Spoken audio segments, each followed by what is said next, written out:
Bapak Ibu Saudara yang terkasih, pagi hari ini saya ingin membawakan renungan dengan tema kasih sebagai jalan yang paling utama. Kasih sebagai jalan yang paling utama. Kalau kita lihat dalam surat Rasul Paulus, dalam 1 Korintus pasal yang ke-13, dari ayat yang pertama sampai ayat yang ke-8, Paulus berbicara tentang kasih.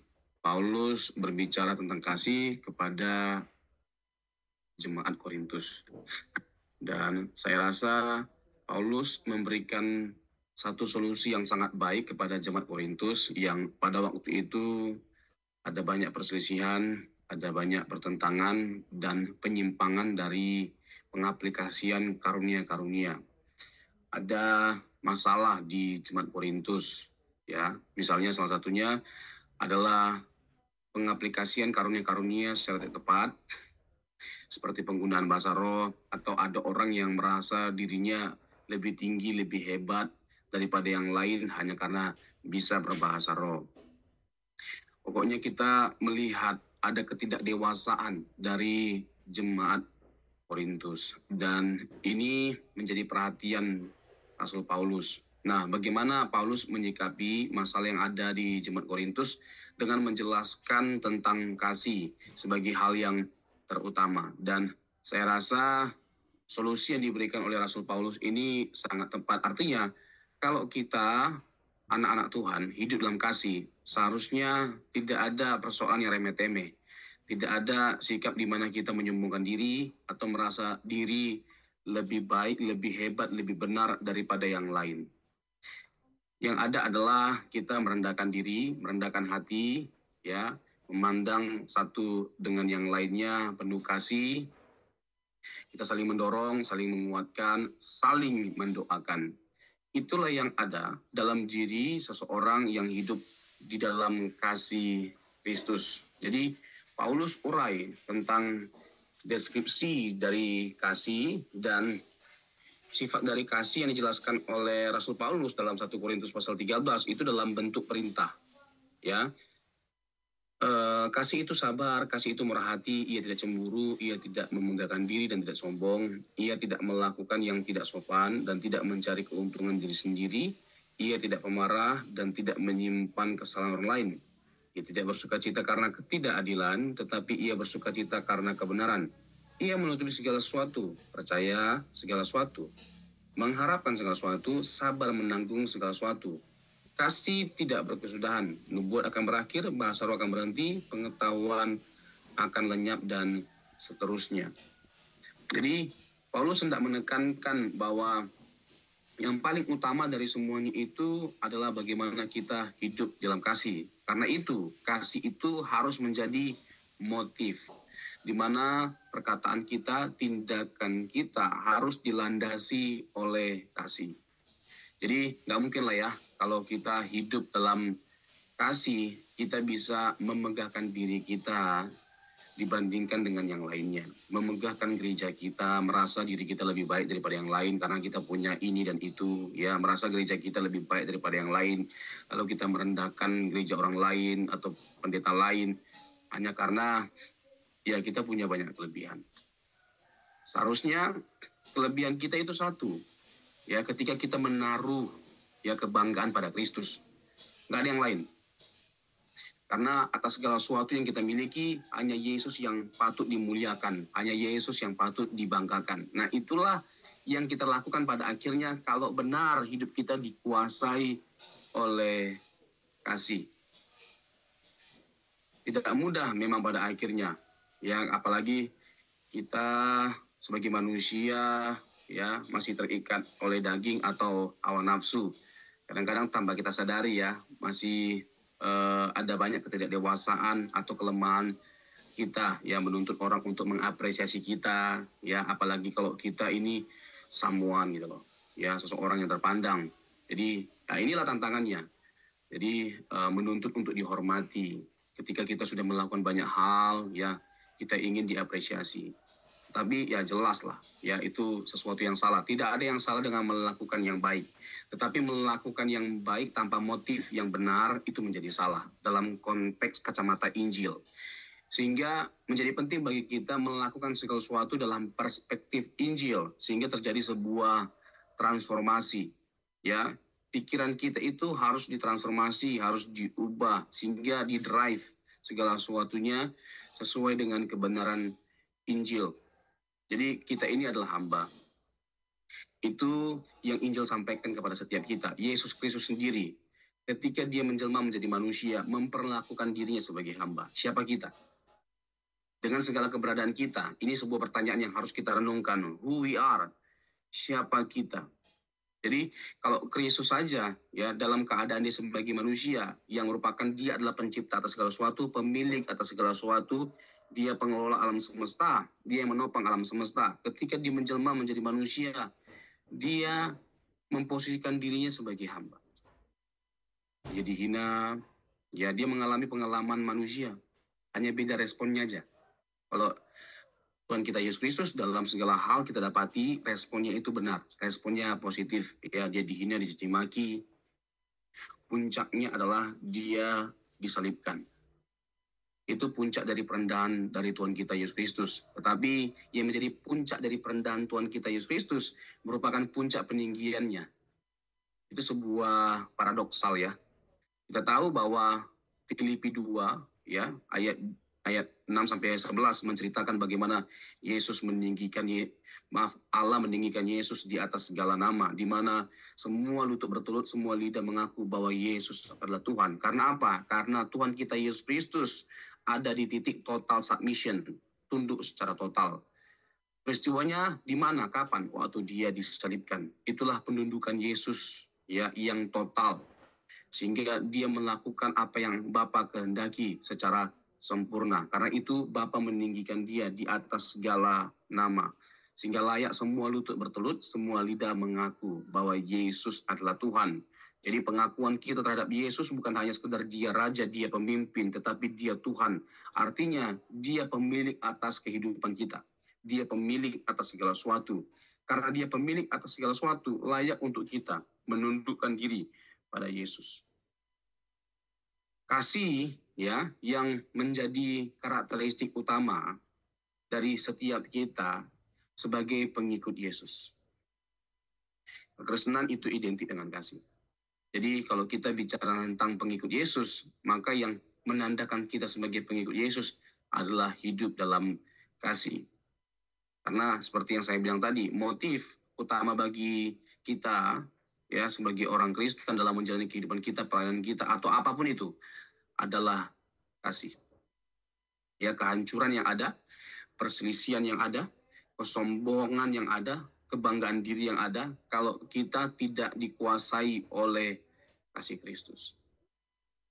Jadi kalau semua gereja, semua kita orang percaya benar-benar hidup dalam kasih, keindahan yang terlihat pada akhirnya. Keindahan sukacita, ya, kebahagiaan, nggak bisa digambarkan lah dengan kata-kata betapa luar biasanya keadaan kita, ya, penuh damai sejahtera. Kalau kasih, ya, yang merekatkan hubungan kita satu dengan yang lainnya. Tapi kalau bukan kasih, yang ada adalah kita saling merendahkan, saling menjatuhkan, ya, ngomongin yang satu dengan yang lain. Kalau yang baik yang diomongin nggak masalah. Ini yang negatif gitu loh, kekurangan, kelemahan dari gereja atau orang lain. Ya, seperti belum lama ini ada pendeta senior gitu loh, yang menyatakan Pentakosta sesat. Ya, saya bingung saja gitu loh. Kenapa ya? Bukannya tambah tua makin berhikmat, harusnya makin bijaksana, harusnya justru menguatkan, ya, mendorong ya yang lebih muda atau gereja-gereja pada umumnya. Jadi harus berdiri gitu loh, apalagi sudah senior banget, harus mampulah berdiri ya untuk menyuarakan hal gitu loh yang membawa damai, ya, yang membawa sukacita, yang menyatukan. Nah, jadi spirit-spirit pemecah belah itu harus dibuang, apalagi di masa-masa sudah sangat tua, ya, Pentakosta sesat. Saya bingung kenapa kalimat itu bisa muncul. Ya kalau kita mau jawab sederhana saja, ya kita harus tempatkan segala sesuatu itu pada tempatnya. Tidak ada gereja yang sempurna, tidak ada pendeta yang sempurna, tidak ada pendeta yang sempurna, tidak ada gereja yang sempurna. Itu harus kita kumandangkan, kita harus suarakan, gemakan, supaya cantol dalam pikiran kita, supaya tidak ada kebanggaan diri yang berlebihan atas sinode kita, ya, atau denominasi gereja kita atau pendeta kita, ya. Tidak ada yang sempurna, itu harus kita catat betul, ya. Gereja itu adalah sarana, ya, atau alat Tuhan, sama seperti kita. Dan kita bukan orang yang sempurna, Tuhan kita yang sempurna. Kita melayani Tuhan yang sempurna. Manusia bisa salah, gereja bisa salah, ya. Denominasi gereja yang satu, ya, itu punya kekurangan. Yang lain juga punya kekurangan. Ya, tidak ada gereja yang sempurna, yang dalam segala hal dia sempurna. Ada kelebihannya masing-masing, tapi juga ada kelemahannya. Ya, gereja atau denominasi yang satu bisa dikritik, ya, kekurangannya oleh denominasi gereja yang lain. Jadi tidak ada yang sempurna. Jadi udah, kita harusnya berhentilah, ya, untuk menyoroti kelemahan dari gereja atau denominasi yang lain. Nah, apakah Pentakosta layak disebut sesat? Nah, Pentakosta atau karismatik pada umumnya meyakini sesuatu yang diyakini oleh kekristenan pada umumnya. Misalnya Yesus itu adalah Tuhan, Yesus itu adalah Allah, ya, dia satu-satunya juru selamat. Dia datang untuk menebus dosa umat manusia. Nah, itu diyakini oleh karismatik atau Pentakosta. Nah, kalau ada orang di denominasi gereja atau pendeta yang tidak mengakui ini, layak disebut sesat. Layak disebut sesat. Ya, karena yang menandai Kristen sebagai Kristen adalah pengakuan bahwa Yesus itu adalah anak Allah. Ya, bahwa Yesus itu adalah Mesias, bahwa Yesus itu adalah Tuhan. Dia penyelamat, dia kekal. Ya, kita harus mempercayai kekekalan Tuhan Yesus, pra-eksistensi Tuhan Yesus. Nah, kalau ada yang menyangkali kebenaran ini, layak disebut sebagai sesat. Suatu kali Yesus bertanya dalam Matius pasal 16, menurut orang siapakah aku? Ada yang mengatakan dia Elia, ada yang mengatakan Yohanes Pembaptis, ada yang mengatakan salah satu di antara para nabi. Lalu ketika Yesus bertanya lebih dalam lagi kepada para murid, menurut kamu siapakah aku? Lalu Petrus berkata demikian, you are the Messiah, the Son of the living God. Engkau adalah Mesias, anak Allah yang hidup. Nah, gereja itu harus dibangun di atas pengakuan Petrus. Jadi kalau ada yang mengakui dirinya sebagai gereja, sebagai pendeta, sebagai Kristen, tapi tidak mengakui kebenaran itu, maka dia bukan hanya menurut saya tidak layak untuk disebut Kristen, tapi layak untuk dianatemakan atau dianggap terkutuk. Dan itu yang Paulus sampaikan dalam Galatia 1 ayat 6-10, ayat 8 dan 9, itu mengerikan sekali kalimat yang digunakan oleh Rasul Paulus, yaitu anatema, terkutuklah dia, terkutuklah dia. Ya, dalam 1 Korintus pasal 12, ya, ayat 3, nggak mungkin seorang yang dipenuhi oleh Roh Kudus menolak ketuhanan Yesus. Ya, menolak ketuhanan Yesus karena karya dari Roh Kudus yang paling fundamental, yang paling mendasar, yang paling utama adalah menguatkan iman kita, keyakinan kita akan Yesus Kristus sebagai Tuhan dan Juru Selamat kita. Jadi orang yang dipenuhi Roh Kudus nggak mungkin menganatemakan Yesus. Itu suatu kesesatan yang paling fatal. Ya, orang yang seperti itu layak untuk binasa. Menganatemakan Yesus, berkutuklah Yesus. Nggak mungkin orang yang dipenuhi Roh Kudus mengatakan demikian atau menyangkali ketuhanannya. Tetapi justru sebaliknya, orang yang dipenuhi Roh Kudus, yang kita didorong untuk bukan hanya tunduk dan mengakui dia sebagai pimpinan atau raja kita, tapi sebagai sang penguasa satu-satunya, sebagai Tuhan yang berkuasa atas kehidupan kita. Nah, orang yang membiarkan Roh Kudus menguasai hidupnya, salah satu yang paling utama adalah keluar, ya, kasih. Dalam perkataannya, dalam tindakannya, dalam seluruh aspek kehidupannya, yang tampak adalah kasih. Gak mungkin orang yang penuh kasih menyimpan dendam, dipenuhi oleh kebencian. Kita adalah orang yang terbatas. Kita adalah tetap manusia, ya, yang punya kesalahan.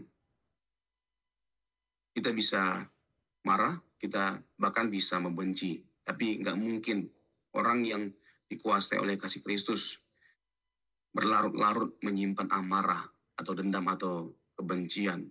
Ya, karena kita tahu itu semua merusak setiap kita. Dan itu bertentangan dari natur kita sebagai pengikut Kristus. Ya, biarkan Roh Kudus yang bekerja. Dan orang yang membiarkan Roh Kudus bekerja, orang yang membiarkan Roh Kudus bekerja, pembaruan demi pembaruan yang ada dalam kehidupannya.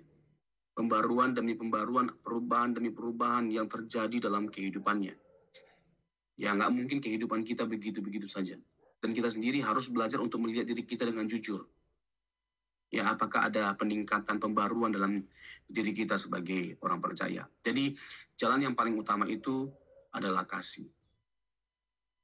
Kita sebagai Pentakosta memang harus belajar untuk mengintrospeksi diri, apa yang menjadi kekurangan atau kelemahan kita. Seperti karunia-karunia, ya salah satunya diantaranya adalah bahasa roh. Kita tidak anti terhadap bahasa roh, dan itu mencirikan kita sebagai Pentakosta. Go ahead, ya saya bisa membela, saya bisa mempertanggungjawabkan bahwa bahasa roh itu sesuatu yang alkitabiah. Paulus sendiri berkata jangan melarang orang menggunakan bahasa roh.